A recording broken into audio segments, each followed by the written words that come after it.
If I can summarize it, actually, it was just kind of we were just two unemployed guys working from the lobby of WeWork. The first WeWork office to open in Paris, and I think for more than a year, it was just about that. And yeah, no company, no, just kind of, yeah, two people just trying to build something, I guess. It's great. And I remember when you came at me at that time, not directly, but I had in hand your first app that went public was augmented reality app. I don't remember the name, the exact name of it. Yeah, it was Arrow, and Ah, okay. like Arrow, just a pun on AR. I think we were not really good at naming by the time, but I think for us it was we were happy about that, and that's why actually the company name is Archery because we were Actually, making arrows and arrow. nice. It's So actually that's a kind of nice we were thing. really into puns at the time. I think we moved away from that a bit, but that was really our thing. And so yeah, we were just trying to build Instagram for augmented reality. Yeah, I think it was we had a lot of fun. It was extremely ambitious. Definitely too soon. AR augmented reality still hasn't take off to date, and that was maybe 5 years ago. So I think we learned the hard lesson of being too early. Sometimes that is actually, I would say, as problematic as being too late. Oh, And yeah, I think we learned that through experience, and that oh. was But insightful. the app was pretty cool at that time. I didn't really realize the Instagram things when I tried it, because if I remember well, like it was just playing around with AR Kit, which is a part of the iPhone. They weren't Android version. No, yeah, it was. I mean, we had more. We were more comfortable building for building, iPhone apps, so we just started there. And anyway, it didn't make sense to be on both platforms until we cracked something. So yeah. And then you decided to apply to YC. Yeah, actually, the events happened just a bit differently because we did apply to Y Combinator right before starting working on Arrow. So at the time, we were on a different idea, actually. Before, And yeah, and we changed ideas while applying. So that was okay. a weird moment. So basically, we were kind of trying to build some sort of, analytics tool for mobile app developers to kind of see how their app performed on the app stores compared to other apps. So something like App Annie, if you're aware, but with a different kind of twist.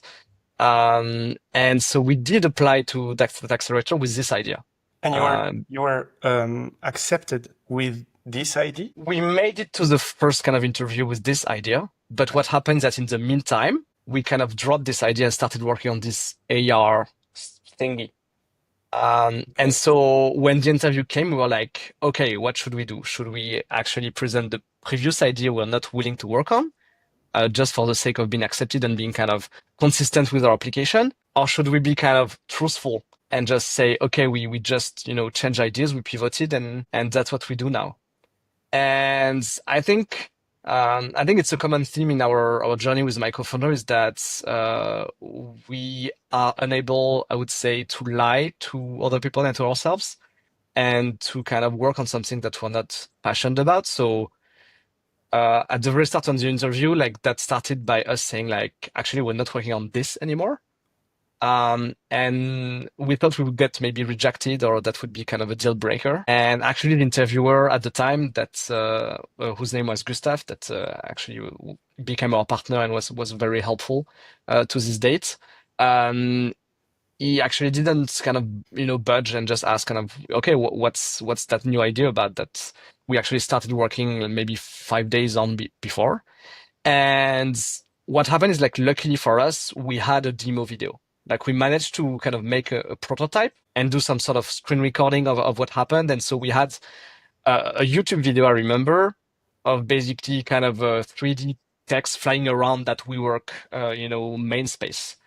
And I think that did the trick. And I think what happened there is that uh, Gustav, the interviewer, realized that we were fast, and I think that's the kind of only proof of kind of any skill we could give at that time. So I think what he thought is that, okay, maybe it's not the end game, maybe it's not the end idea for those guys, but they can build things pretty fast. So whatever they do is gonna fail fast, learn from it, iterate, and get better Cool. in the process. And I think that's how we got in, basically. Cool. Yeah, that's cool. Like honesty and yeah, ability to bounce back, fight pretty quickly, fail fast, and retry. Yeah, that's cool. And then you did it again with Mojo that time. Yeah, so I mean, we pivoted to Mojo, yeah, if that's what you mean. Yeah. But that was, yeah, exactly. So we went to that accelerator working on this AR app. We raised a bunch of money. We kind of lived that, I would say, Silicon Valley experience. I guess with the upside of being at the center of everything when it comes to tech, and with the downside of feeling kind of a bit diminished because there are so many people kind of trying to do the same thing as you are at the same time that sometimes you feel like you don't really matter. And I think that was also something that was changing for us at the time.